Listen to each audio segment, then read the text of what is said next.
kanca leh kompak lah semangat ya Mas Gareng. Iya to. Semangat iki ora mergo apa-apa, mergo bayarane dobel sok tanggal 21. Oh ngono. Iki mau sadurunge awake dhewe metu ana tari-tariane iki mau jenenge apa? Gambyong Mudatama. Wah, Gambyong Mudatama. Iya. Gambyongnya akeh-akeh ya, Tru. Heeh. Maneka warna. Ana gambyong PKJT, ana gambyong Mari Kangen, gambyong Parianom dan lain sebagainya. Ya. Ternyatane kaya ngene iki diterapne ning wayangan kaya penak. Lah iya. Watone sing dene iki iso all-round kok. All-round? Ah. Iso kabeh. Ora mung tetembangan perkara sing klasik, sing modern, ning uga iso nari sesuai dengan alunan kendang. Dina sampe kok Kamruhanono. Kamruhanono. Arjuna, kowe kuwi duwe ponakan lanang sing jenenge Lesmana Mandrakumara.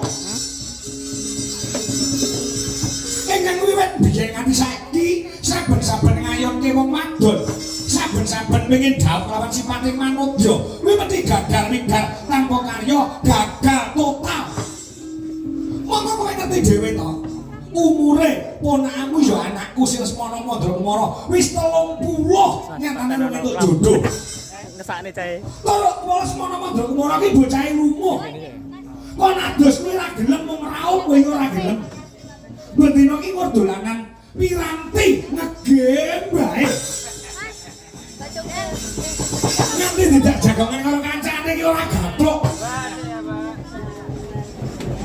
Lesmana Mandrakumara.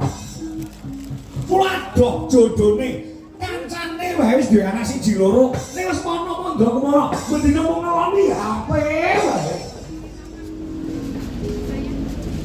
Lesmana Mandrakumara rambutnya gagah ya. Iya. Mulai tidak sama itu gandeng itu tidak sama itu. Ya, oke. Coba oke, bola. Aku njaluk tulung lawan jeneng sira Karajuno. Mergo bola-bali marang Mbah Makaping-kaping. Njaluk tulung lawan mati sing muni Begawan Durna nang Pati Karna Balusena. Kuwi ora nate kasembadan ora nate sing darani kasil. Kula dina sama iku awas Arjuna saklung bantu supaya ponakan Lesmana Mandrakumara ki entuk jodoh inggih kakang. Bapak mawon ringgih sono bidik paribasanipun kula saged sabatur makasihipun kakang matur sakaliyan estu kanthi jodohipun pun Lesmana Mandrakumara lajeng sinten ingkang dados gantilaning lawa. Lesmana pengen rabi karo bocah gunung. Saking pertapan Cemara Gandhing. Lan manjane sak Remban Begawan Jayeng Sabda. Sing jenenge Endang Jayeng Resmi Arjuna.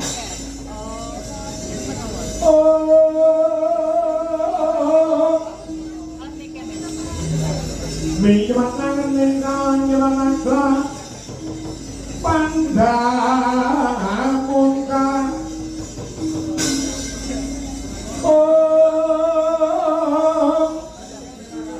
Dengan mereka